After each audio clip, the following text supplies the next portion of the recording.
우릴 사랑하심이 측량할 수 없도록 넘치게 이게 밝게 변치 않는다는 걸 그를 사랑하는 이 어려워 보이지만 조금씩 우리 맘을 열대할 수 있어.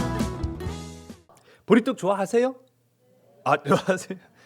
저는요 잘 몰라요. 예, 그래갖고 이게 보리떡이에요 하고 얘기를 해줘야 이게 보리떡인지 뭔 떡인지 알지. 오늘 우리 장로님 말씀 잘하셨어요. 이 무수시루떡이라고 해야 이게 무수가 들어갔구나라고 알지. 안 그러면 저 몰라요. 그래가지고 꼭 알려줘야 이게 무수시루떡이구나 제가 그렇게 압니다. 뭐 제가 보리떡은 잘 모르는데 이따금씩 예전에 제가 길거리에서 파는 술빵, 옥수수빵, 그거 있잖아요. 옥수수도 있고 콩도 이렇게 더 들어간 것 같아요. 아무튼 그런 거 이따금씩 따끈따끈할 때 먹으면은 참 맛있더라고요. 그런 게 생각나는 계절인 것 같습니다. 근데 오늘 말씀을 보면은요, 좀 생소하긴 하지만 보리떡이라고 하는 말이 들어가는데. 우리 잘 아는 이야기잖아요. 기드온 이야기. 기드온과 300용사 이야기. 300명의 적은 숫자로 수없이 많은 적을 물리치신 하나님의 은혜. 그리고 그 가운데 쓰임 받았던 사사 기드온의 이야기. 참 동화와 같은 이야기처럼 이렇게 들려지면은 다 좋게 보여요. 다 좋게 보인다고요. 그런데 실상 내면을 들여다보면은 이게 다 좋은 것만은 아니었구나라는 것을 보게 됩니다. 그렇다고 해서 우리가 나쁜 것을 쳐다보자고 지금 말씀을 삼하는 게 아니라 그 가운데 나는 과연 바른 길, 믿음의 길, 진리의 길, 십자가의 길 지금 잘 걷고 있는가? 자기 신앙 평가가 필요한 때인 것 같습니다. 기드온을 욕하고 손가락질할 때가 아니라 나는 과연 잘하고 있는가? 2026년에 1월 마지막 주입니다. 눈 깜짝할 새 이제 1월 달 이제 다 지나갔어요. 새해라고 하면은 뭐 구정까지라고 이렇게 얘기하시는 분들도 계신데 새해 계획 잘 되고 계십니까? 제가 전에도 말씀드렸는데 새해 계획이든 나의 계획이든 어떤 계획이든 간에 사람의 생각으로 이루어지는 것이 아니라 하나님의 이끄심을 따라서 말씀 따라 살아가는 우리 삼손 가족들. 그래서 주님 따라 승리의 길을 걷는 복된 저와 여러분 우리 모두가 되기를 주의 이름 가지고 소원합니다. 우리 지난 시간에 보면은 이스라엘과 미디안. 근데 미디안만 아니어라 이 동방의 많은 이 연합군이 이스라엘에 쳐들어와서 그들이 수확해야 할 곡식들을 자신들이 빼앗아 가는 거예요. 그렇게 수탈의 현장 속에 보다 못한 하나님이 기드온을 들어서 그들에게 맞서 싸워라 보내셨죠. 자, 기드온은 하나님 기다렸습니다. 내가 이때를 기다리면서 칼을 갈았습니다 라고 했을까요? 아니면 나 같은 놈을 뭘 보내셔요. 나는 우리 집안에서도 제일 연약한 사람입니다. 나 말고 다른 사람 보내세요. 그런 식으로 기죽고 주눅 들었습니까? 참 어떻게 보면은 우리 용호골에 대한 이야기를 보면은 이게 참 사람은 타고났구나 그런 이제 생각이 들 정도로 용호골들은 어려서부터 싹수가 보이더라고요. 그런데 기드온은 어떤 싹수? 반대의 싹수예요. 이건 안 될 놈이에요. 못할 놈이에요. 근데 참 이상하죠. 하나님은 그렇게 누가 봐도 안 될 놈이고 못할 놈을 기어코 쓰셔가지고 들어서 너 가서 싸워 하고 보내십니다. 자, 이제 그들은 대치하는 상황 가운데 있었어요. 적과 우리 진영이 이제 대치하고 있는 상황이죠. 한 사람이 부족할 마당에 처음 이스라엘이 모인 숫자는 32,000명이었어요. 그런데 그 숫자가 줄어서 12,000명이 됐습니다. 근데 더 줄었죠. 우리 지난 시간에 함께 나눴던 말씀을 제가 잠깐만 요약하면은 32,000명이 12,000명으로 12,000명이 최종적으로 몇 명까지 줄었어요? 300명. 자, 그럼 적군은 몇 명입니까?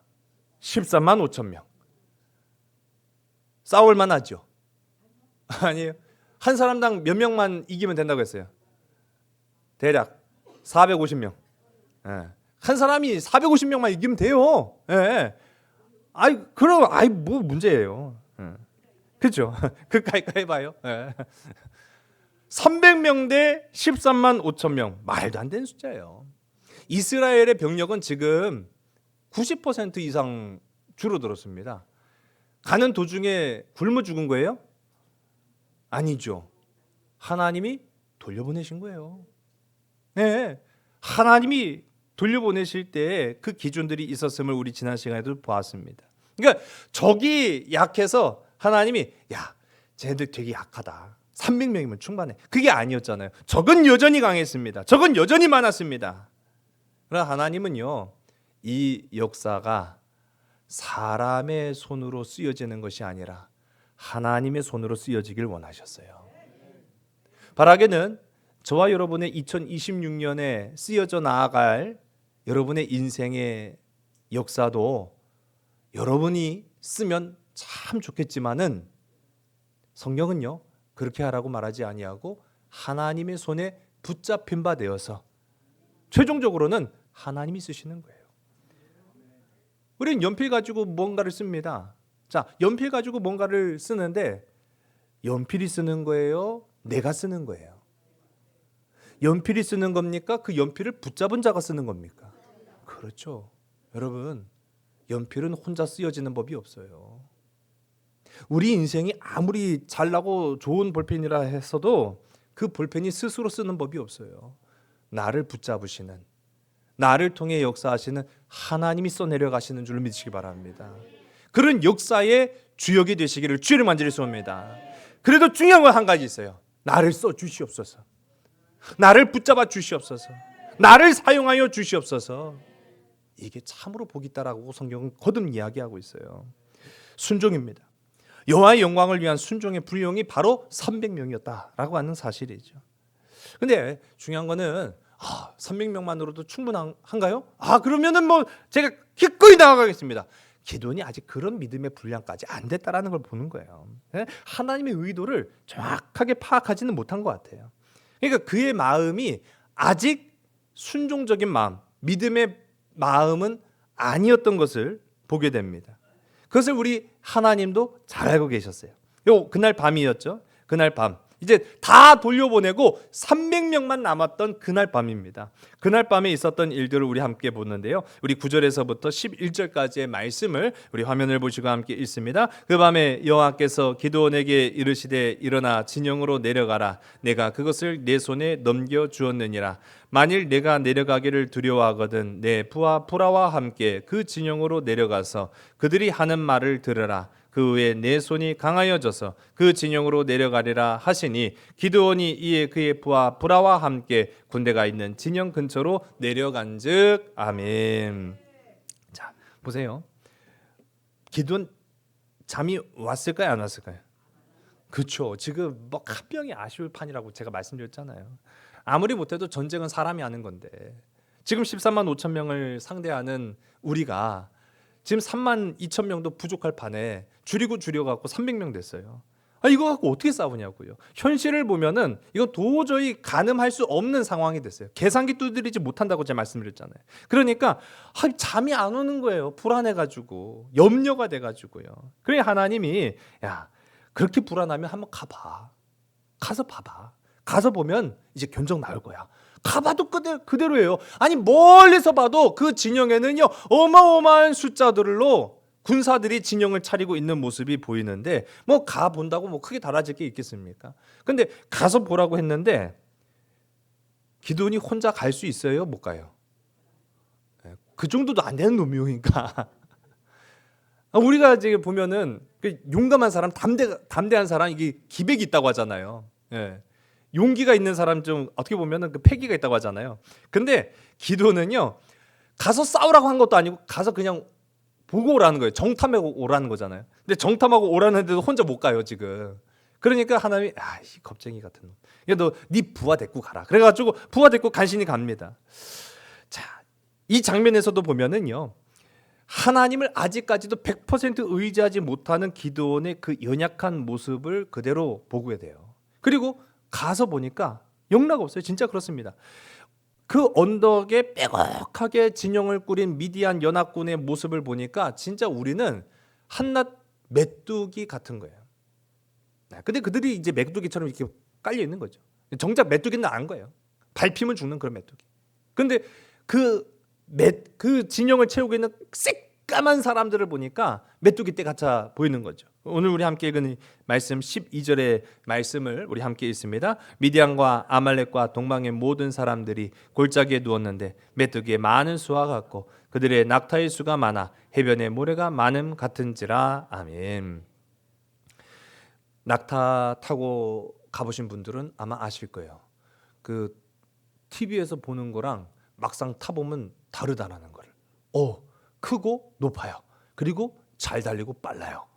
그러니까 특히나 이 낙타라고 하는 동물이요, 뭐 물론 말이 더 빠르긴 해요. 그런데 이 낙타라는 동물은 모래 사막에서 훨씬 더 잘 달립니다. 말은 또 그렇지 못해요. 말은 또 한번 빠지면 또 헤어나오지 못하는데 낙타는 그 특성상 이 발이 이렇게 좀 돼 있어가지고요, 그 모래에 아주 최적화되어 있는 동물이다, 그렇게 보면 되는데, 지금 이스라엘의 전력은요 300명이 고작이었어요. 뭐 낙타가 있었던 것도 아니고 말이 있었던 것 같고 나귀가 있었던, 뭐 전차는 뭐 고사하고 아무것도 없었어요. 고작 그냥 300명만 딸랑 있었어요. 그런데 지금 미디안 진영을 보니까요 새까맣게 메뚜기처럼 깔려 있는데, 그뿐만 아니라 낙타의 수도 많았다. 뭐 지금 안 그래도 간담이 서늘한 기드온의 마음이 움츠러들 수밖에 없는 그런 상황인데, 근데 놀라운 걸 한 게 하나 이제 보게 되는 거예요. 그 장면이 이제 오늘 말씀에 등장하게 됐는데, 말도 안 되는 소리를 듣는 거예요. 많이 가까워졌던 것 같아요. 그 근처까지 이렇게 가서 보는데 그 중에 미디안 군사 둘이 서로 대화를 하는 장면을 듣습니다. 그 내용이 이제 꿈에 관한 내용이었어요. 우리 13절과 14절의 말씀인데 우리 화면을 보시고 함께 읽습니다. 기드온이 그곳에 이른즉 어떤 사람이 그의 친구에게 꿈을 말하여 이르기를, 보라 내가 한 꿈을 꾸었는데 꿈에 보리떡 한 덩어리가 미디안 진영으로 굴러 들어와 한 장막에 이르러 그것을 쳐서 무너뜨려 위쪽으로 엎으니 그 장막이 쓰러지더라. 그의 친구가 대답하여 이르되 이는 다른 것이 아니라 이스라엘 사람 요아스의 아들 기드온의 칼이라. 하나님이 미디안과 그 모든 진영을 그의 손에 넘겨 주셨느니라 하더라. 아멘. 꿈의 내용인즉슨 물론 방금 읽은 말씀을 잘 아시겠지만은요, 보리떡 한 덩이, 더 정확하게는 우리가 이제 성경을 번역할 때는 보리떡이지만 보리빵이죠. 이 사람들이 이제 먹는 음식이니까요. 보리빵. 이 보리빵 한 덩어리가 자신들의 진영으로 굴러 들어왔어요. 근데 멀리서 굴러올 때는 꿈이니까, 여러분 꿈은 되게 환상 같은 이야기잖아요. 근데 굴러 들어올 때 보니까 점점 더 커져. 그래갖고 어느 정도로 커지나 봤더니 집채만한 보리빵이 굴러 들어와요. 그래가지고 자신들의 진영을 막 짓밟고 다니는 거예요. 완전히 쑥대밭을 만들어 놓는 거죠. 야, 내가 꿈을 꿨는데 보리빵이 와갖고 우리 진영을 쑥대밭으로 만들어 놨어. 그 얘기를 들은 다른 병사가 개꿈 꿨네. 그러면은 진짜 개꿈이 되는 거예요. 야, 너 배고프냐? 그렇게 하면 진짜 이 사람 배고픈 꿈이 되는 거예요. 그런데요, 이게 참 우리가 우리말에도 그렇죠. 꿈보다 해몽이라고. 이 해몽가를 만났어. 해필면은 해몽가한테 그 얘기를 이 사람 요셉도 아닌데 어쨌든 간에 내가 그런 꿈을 꿨네. 그랬더니 그 얘기를 들었던 사람이, 야, 그 꿈은 말이요, 저 이스라엘의 요아스를 어떻게 하나 몰라. 요아스의 아들 기드온의 칼이요. 기드온이 우리를 쑥대밭으로 만들어 놓는데 해석이 그렇게 나와요. 그리고 이 사람이 해석만 그렇게 한 게 아니라 결론까지 내려. 대단한 사람이요. 스파인가 몰라. 아니, 해석도 뭐 물론 그럴싸한 걸 떠나서 본인들한테 유리한 해석이 아니잖아요 지금. 그런데 결론을 내리기를, 야, 이게 기드온의 칼인데 그 역사를 이루신 분은 하나님이시더라. 할렐루야. 여러분, 아니 어떻게 지들이 지금 북치고 장구치고 다 하는 거예요. 꿈꾼 놈이 있고 그 꿈을 해먹하는 놈이 있는데 거기다가 더해서 결론까지 내려버립니다. 제가 어렸을 적에 이 초등학교 올라올 무렵이죠. 그러니까 강원도에서 충청도로 이사를 왔어요. 제가 어릴 기억을 더듬어 보니까요, 트럭 한 대 분량에 그냥 짐 가득 실어놓고 이른 아침에 인사하고 이렇게 출발했던 걸로 기억이 나요. 근데 운전석 뒤에 아주 좁은 공간에 저희 누님이랑 같이 이렇게 쪼그려 앉아가지고 그렇게 몇 시간인 거를 이제 온 거죠. 그러니까 요즘에야 좀 더 빠를 수 있는데 그때 제 기억으로 아침에 출발했는데 도착하니까 이제 저녁쯤 됐던 것 같아요. 오니까 이제 저녁 식사를 준비하셔갖고 이제 저녁을 먹었던 기억이 납니다. 그러면서 아침에 이제 성도님들이 이제 환송하면서 이렇게 인사를 나눴던 기억이 나는데 그때 잊혀지지 않았던 게 제가 이제 초등학교 이제 1학년 올라갈 때니까요. 할머니 권사님 한 분이 제 손을 딱 잡으면서 그런 말씀하시는 거예요. 거기 가면 쌀밥 많이 먹으라고. 쌀밥 많이 먹으라고. 쌀밥 못 먹어서 그럴까요? 아니면 더 좋은 쌀밥이 있으니까 그럴까요? 쌀밥 못 먹으시오. 그때만 하루 쌀밥 못 먹으시오. 강원도에서 제 기억으로도 보면은 쌀밥은 쌀밥인데 쌀보다 뭐가 더 많았느냐? 옥수수가 더 많이 들어가 있었어요. 예. 그걸 강냉이밥이라고 하죠. 예. 아예 강냉이만 해갖고 이렇게 찰지게 해갖고 밥을 지어서 먹을 때도 있어요. 예. 제가 기억 더듬어 보니까 밥은 먹긴 먹었어요. 예. 안 먹은 건 아니에요. 근데 밥 먹은 기억보다는 강냉이 밥하고 감자를 더 많이 먹었어. 그러니까 이 할머니 권사님이 충청도 간다고 하니까 그때만 하더라도 충청도가 우리보다 이게 강원도보다 쌀밥 더 많이 먹을 때니까 너 가면 쌀밥 많이 먹어라. 그 얘기를 제가 들었던 기억이 나요. 이제 제가 그러면서 이제 충청도 놈이 된 겁니다. 소위 말하는. 그래갖고 학교 생활 시작을 했는데 애들이 이제 저는 아무렇지도 않게 얘기를 하는데 친구들한테는 이제 신선하죠. 강원도 사투리를 막 쓰니까.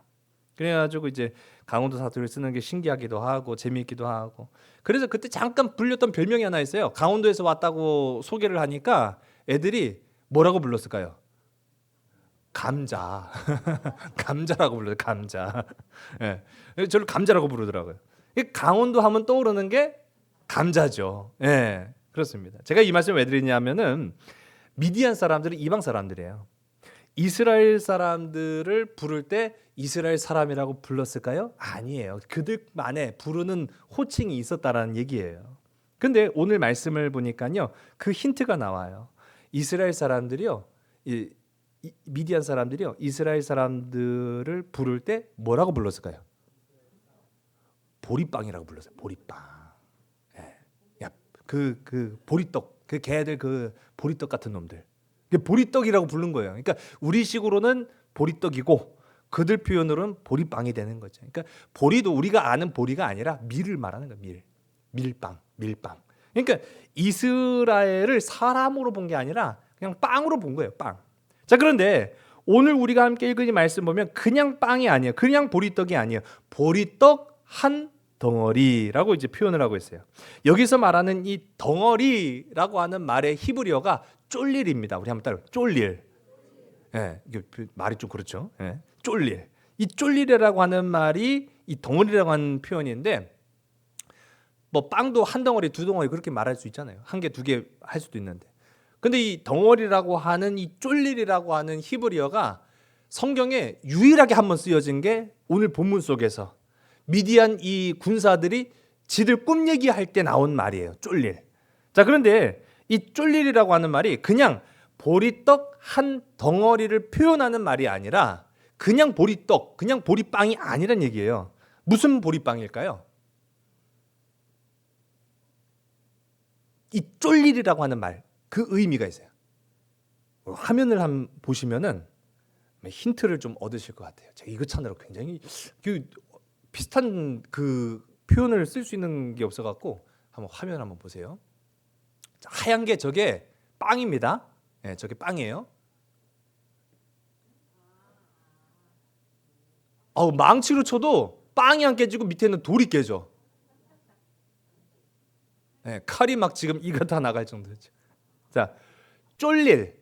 이 덩어리라고 하는 이 히브리어의 쫄릴이라고 하는 표현이 어떤 의미일까요? 그렇죠. 딱딱하다. 딱딱하고 단단하다. 그러면 빵이 단단하고 딱딱해지려면 어떻게 될까요? 굳어야죠. 말라 비틀어진 빵 한 조각, 그거를 쫄릴 보리떡 한 덩어리라고 이제 성경이 표현을 한 거예요. 그러니까 그림에서 보시는 것처럼 폭신폭신하고 부드럽고 맛있는 그런 빵이라고도 표현할 수 있는데, 왜 굳이 오늘 우리가 함께 읽은 이 말씀 속에 등장하는 이 미디안 군사가 서로 하는 말 속에는 보리떡 한 덩어리, 특히 쫄릴, 즉 말라 비틀어져서 딱딱한 그 빵이라고 했을까? 여러분, 왜 그렇게 표현을 했을까요? 여러분, 부드러운 빵이 좋아요? 딱딱한 빵이 좋아요? 그렇죠. 당연한 거죠. 저는요, 이제 오늘 우리 떡 맛있게 먹어야겠네. 네. 떡 얘기하니까 또 침이 고여가지고. 네. 전 떡 좋아해요. 근데 많이는 못 먹어도 아무튼 좋아합니다. 근데 이 떡을 보관하기가 참 쉽지가 않더라고요. 냉장고에 보관하면은 어떻게 돼요? 며칠 되면은 딱딱해지죠. 예, 그래갖고 이제 냉동실에 보관해갖고 이제 데펴야 그 부드러워지는데, 냉장고에 보관하면 딱딱해져요. 근데 저는 딱딱한 걸 못 먹어요. 근데 저희 집 사람은 딱딱한 걸 잘 먹어요. 그래갖고, 이야, 당신은 타고났다. 앞으로 부드러운 건 내가 먹을 테니까 딱딱한 건 다 당신이 먹어라. 그렇게 얘기를 하거든요. 예, 제가 좀 사랑을 많이 받을 소리를 골라서 해요. 맞는 말만 하죠. 예, 맞는 말 그런 것들 잘해요. 그래가지고 우린 당연히 부드러운 걸 좋아합니다. 그런데 왜 딱딱한 빵을 먹는다고 할까요? 요즘도 보면은 저 서구 유럽 문화는 이제 빵을 먹는 문화니까 서구 유럽에는 여전히 이 딱딱한 빵이 있어요.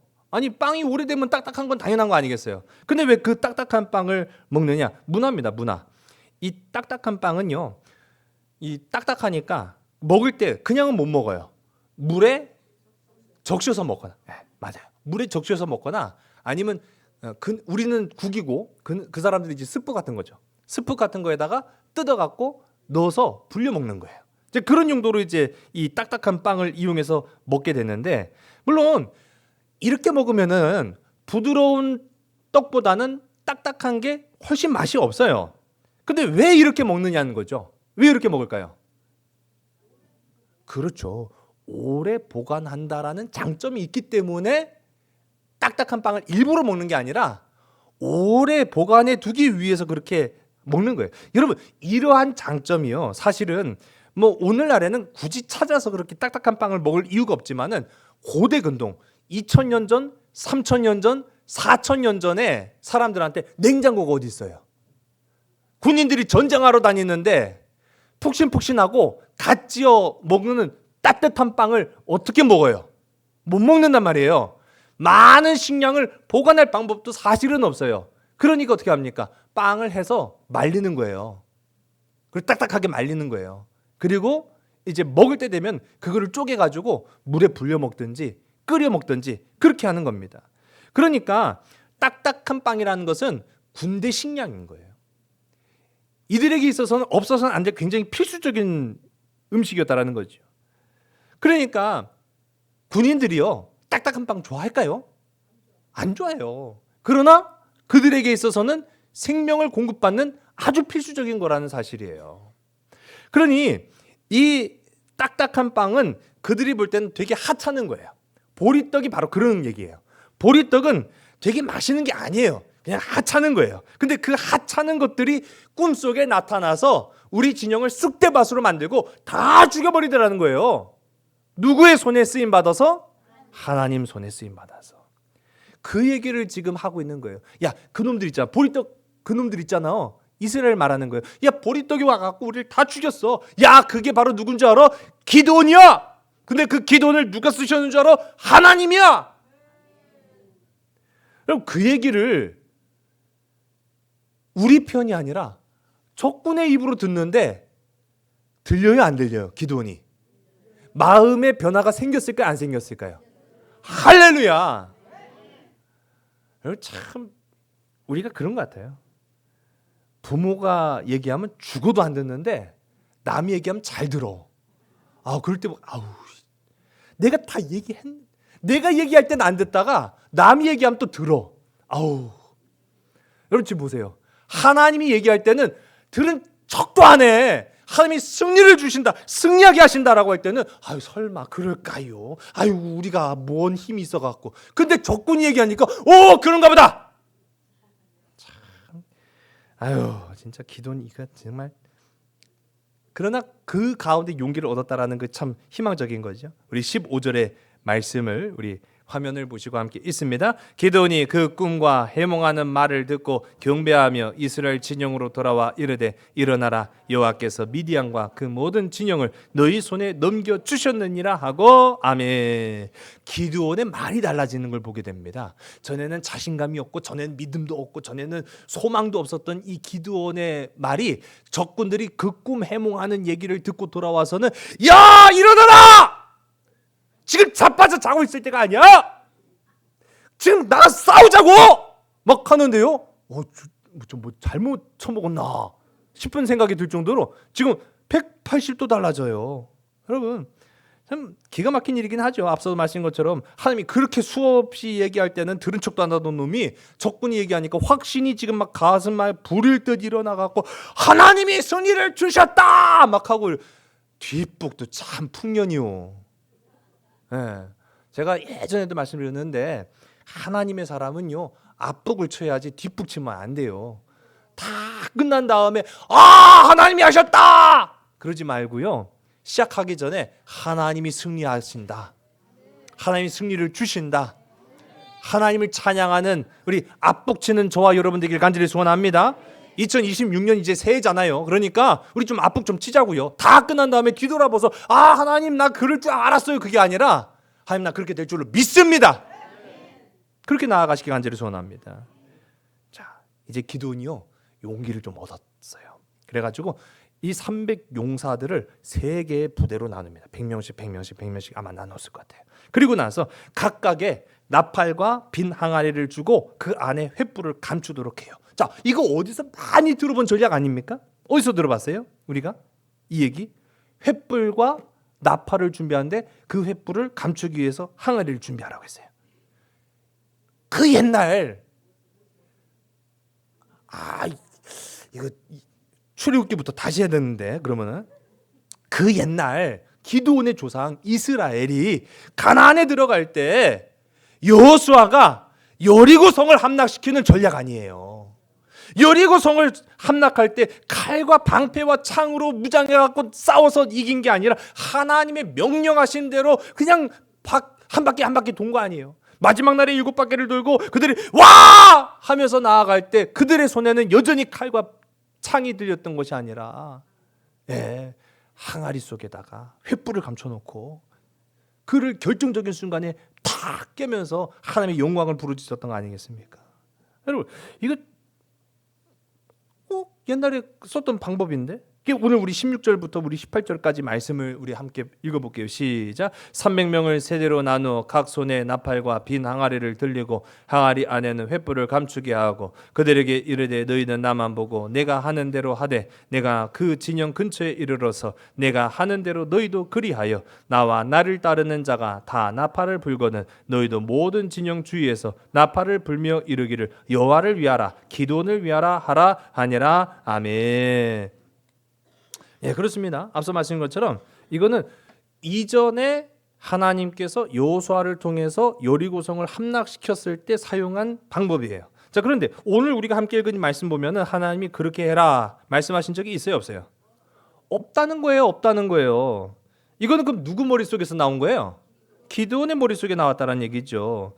어떻게 보면은요, 뭐 한 발 뒤로 물러서서 뭐 어떤 신학자들은 그런 얘기도 해요. 그 옛날 이스라엘이 사용한 승리의 비결을 따라함으로써 그 영광을 재현하고자 함이었다라고 이야기합니다. 자, 그런데 중요한 것은요, 방법만 따라한다고 똑같이 됩니까? 아니 그게 참 뭐 그렇게 되면 얼마나 좋아요. 방법만 따라한다고 똑같이 되는 게 사실은 아니거든요. 여러분 그 옛날에 여리고성을 함락시킨 승리의 비결은 항아리에다가 횃불을 감췄기 때문에 승리할 수 있었던 거죠. 아니 아까 전에는 뭐 모세가 그랬다면서요. 잘 기억도 못 하시는 분들이 뭘 또 아는 척을 또 하셔. 아니죠. 그렇죠? 항아리를 감춘 게 승리의 비결이 아니었잖아요. 그러면은 이게 우리가 보통 어떤 경우에 보면은 소리가 굉장해요. 예. 저희 집에도 굉장한 소리를 가진 애가 있어요. 아주 날마다 노래를 불러갖고 시끄러 죽겠어요. 예. 누구라고 얘기는 안 하고 내가 그만 노래 불러. 가수냐 내가 맨날 그러는데. 예. 아니 근데 소리를 지르면은 시끄러울 뿐만 아니라 이게 음파라고 하는 이 파동이 생기잖아요. 그러니까 여리고성을 함락할 때 아주 돌고래 같은 인간들을 쫙 깔아놓고 야! 막 해갖고 여리고성에 막 금이 쫙 까갖고 그냥 무너졌다. 맞죠? 그것도 아니에요? 그걸 보세요. 지금 승리의 비결은 항아리에 있는 것도 아니고 횃불에 있는 것도 아니고 나팔에 있는 것도 아니에요. 근데 그걸 똑같이 따라한다고 그거 되겠어요? 안 된단 말이죠. 중요한 비결은 그게 아니라 하나님, 살아계신 하나님을 의지하였기 때문에 승리하게 되었는 줄 믿으시기 바랍니다. 근데 오늘 우리가 한감 읽은 말씀 보니까 하나님이 그렇게 하라고 명령하신 적도 없는데 지금 기도원이 알아서 지금 막 꾀를 세보니까 옛날에 그랬던 적이 있어. 그럼 우리도 그렇게 한번 해보자. 참 이게 얼마나 어리석은 일인지는요. 그가 병사들의 한 말에서도 우리가 알 수가 있는데 여러분 기드온이 지금 이스라엘 병사 300명에게 얘기를 이렇게 얘기해요. 항아리를 준비하고 또 거기다 우리 횃불을 준비하고 이제 나팔을 준비해라. 자 그리고 나서 그들에게 막 다가갈 때 뭐라고 외치라고 말하고 있죠? 뭐라고 외치라고 말하고 있습니까? 여호와를 위하여 또 기드온을 위하여. 여호와를 위하라, 기드온을 위하라. 그렇게 이제 이야기를 했어요.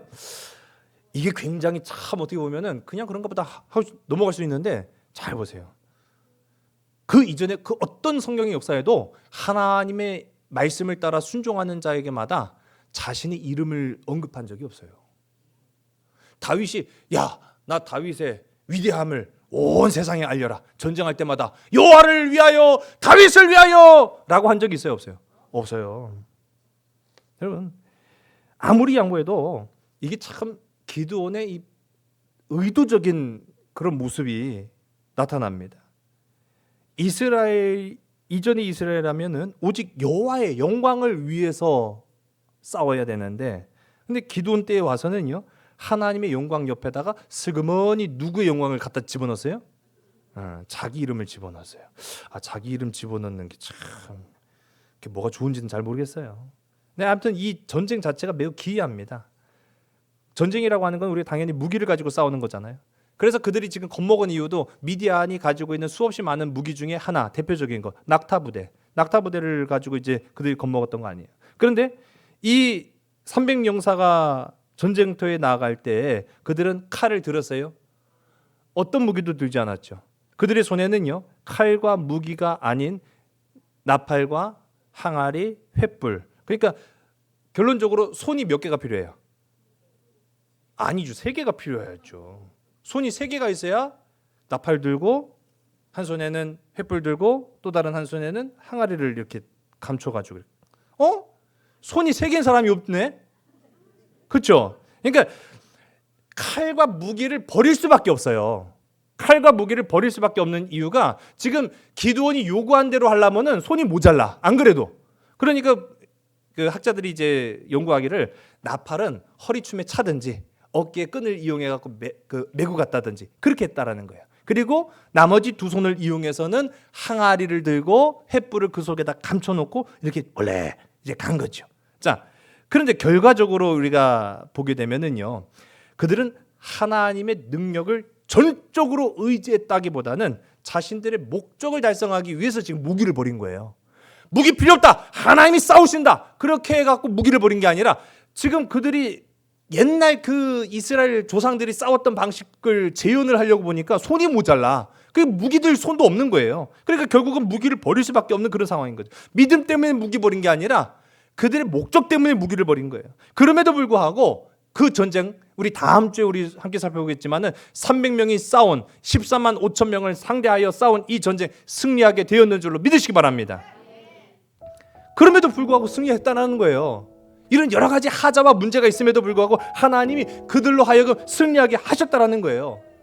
만약 저 같았으면은요, 야 이 미련한 놈아, 네가 언제 그렇게 하라고 했어? 아마 그렇게 했을지도 몰라요. 그런데 하나님은 절대로 오늘 말씀 속에 그를 나무라거나 책망하지 않아요. 근데 좀 생각해보면, 그러고 생각해보면요, 지금까지 기드온이 이 전쟁터에 원해서 왔어요? 등 떠밀려 왔죠? 전혀 싸울 마음 없었던 애예요. 그 마음에 두려움이 가득 차갖고 싸울 의사도 없었던 그야말로 이 미디안 사람들이 얘기하는 보리떡 같은 인간이에요. 보리떡 같은 인간.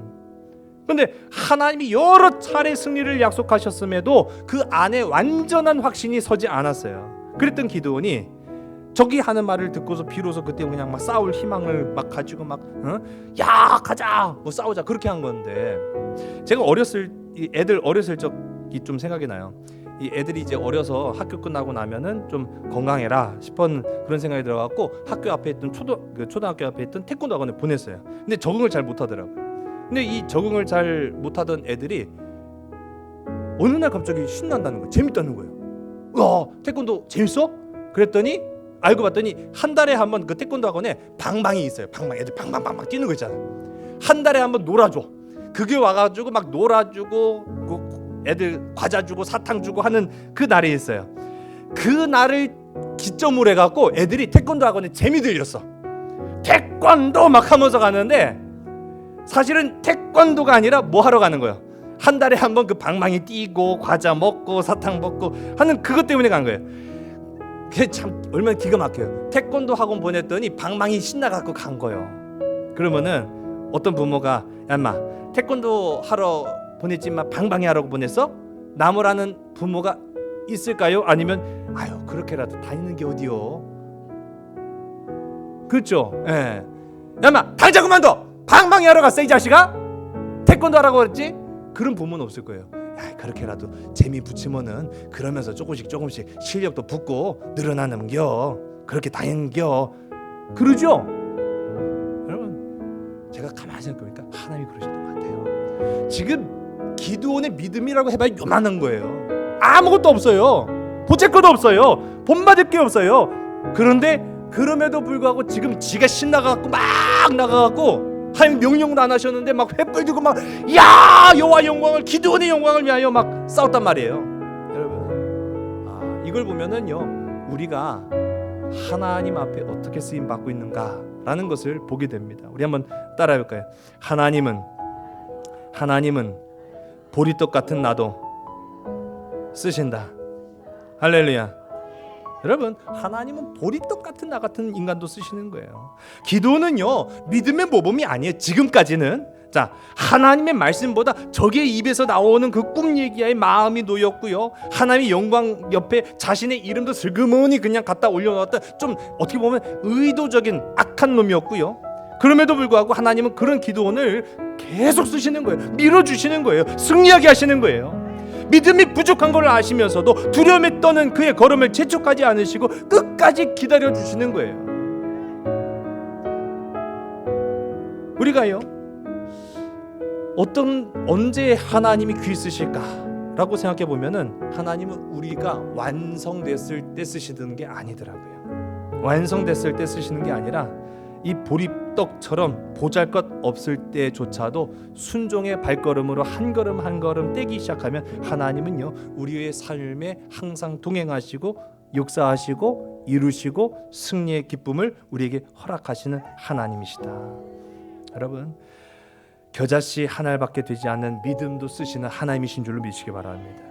흔들리는 믿음이라도 붙들고 가는, 그래서 순종하는, 억지로라도 순종하는 저와 여러분 우리 모두가 다 되기를 주의 이름 간절히 축원합니다. 기도하시겠습니다. 좋으신 아버지 하나님, 주님의 선하심과 인자하심과 인내가 오늘 이 기도원을 쓰시는 주님의 그 거룩하고 아름다운 역사를 통하여서 보게 됩니다. 억지로라도 순종하는 자에게 귀한 역사 나타나시고 겨자씨 한 알밖에 안 되는 믿음을 통하여서도 아름다운 승리로 변화시키시는 하나님의 은혜, 하나님의 은혜로 살아가는 2026년 이 한 해가 되기를 간절히 소원합니다. 완성되어서가 아니라 불완전할지라도 주님 한 분만이면 만족하다, 주님 한 분만이면 충분하다 고백되어지는 우리의 입술을, 우리의 삶의 고백이 다 될 수 있도록 인도하여 주시옵소서.